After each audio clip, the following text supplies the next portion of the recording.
Okay, just to begin the background on the project, it was a student group of foundation degree, all male students in software development.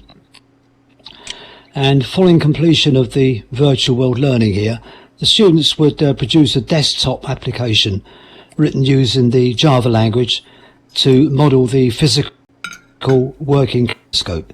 Before each of the projects, I always include an orientation period where they get to change their clothes, change their appearance, know how to move around and how to walk about, how to fly, how to communicate and chat, that type of thing. Okay. The aims of the project were to have a self-contained learning that would facilitate the instructions, feedback and assessment for this part of the project. It was self-paced and collaborated learning space here. Students will acquire the necessary skills for the telescope modelling exercises. So on my part, there was no teaching. This was instruction that took place purely from the simulations. I placed the, for context, the simulations in the home of Sir Isaac Newton, which was Woolsthorpe Manor, which you can see in front of you. It's a situated knowledge construction embedded in contextually anchored meaning, and I thought it was a good idea to put them somewhere where they start to get some perspective of the history as well, something you can do in virtual worlds, not so easy elsewhere. Now, the way the simulations work, you'll see from the picture on the screen, and they all look very, very similar. They are sequenced throughout, and there will be instructions on the blackboard that you can see facing you, and that will explain how the operation of the number system, if you like, the maths, the arithmetic, however you care to see it, would be working for them. There is a book object on the right, and once they've run a few simulations and they understand, and the results come through in the text channel, then they can click on the page. It will give them a note card, it will give them some text chat, and in that text message on the screen, they'll get some unique values that they can use to type into the note card. They'll save the note card and drop it from the inventory into the drop box below the book. And that's the way all of these things work. So it's pretty consistent. Now, as well as the exercises in here where they learn these things, I thought I'd build and place around this learning space a number of historic telescopes which they can wander around and visit, and I invite you to do that as well. Each one of these has a question associated with it. You click on the book, and from what you've learned already, you should be able to tell if these instruments could actually either see a distant object in the sky or separate two closely associated objects in the sky. So it confirmed the learning that had taken place inside the manor house.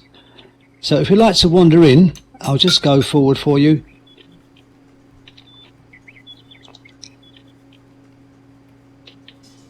They start at number 1. You just click on the board and you should see a dialogue.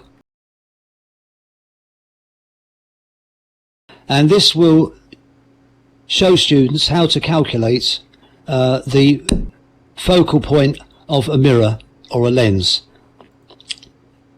So from the dialogue, you get to choose the diameter of the lens, you get to choose the focal length, or the focal ratio, sorry, and from that you can do the calculation.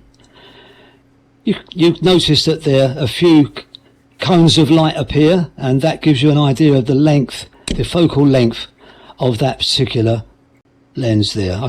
Okay, if you move on, if you turn slightly to your right, you'll see there's a second simulation here, and that will allow you to calculate the length of the tube and diameter of the tube that's going to hold the mirror, and it works in exactly the same way. Okay, please feel free to wander around, try out some of the others, but at each stage it will explain a different component of the telescope and how to calculate it. These may be terms that you're unfamiliar with, but so were my students. Not one of them knew about telescopes before they began this exercise.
But on the first floor, I've kitted out a couple of bedrooms which give people an idea of what the place was like, and also a simple breakdown of Newton's lab.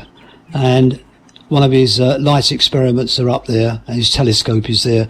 Just things for general learning about the context of the man and the place. There is also an apple tree outside, and an apple will occasionally drop, and if you touch on the apple, it will fill you in on the story about Newton watching the apple fall and how he derived his theory of gravity. I doubt that was really true, but it's certainly a good story. Okay, if you wish, everyone, we can wander around outside, look at some telescopes. As I said, most of those no longer exist, but there's certainly one, which is the Greenwich Observatory, and I was there not so long ago, as I say, and that does still exist. And see what you think of those. And from what you learnt about the modelling from inside the manor house, you should be able to solve that problem.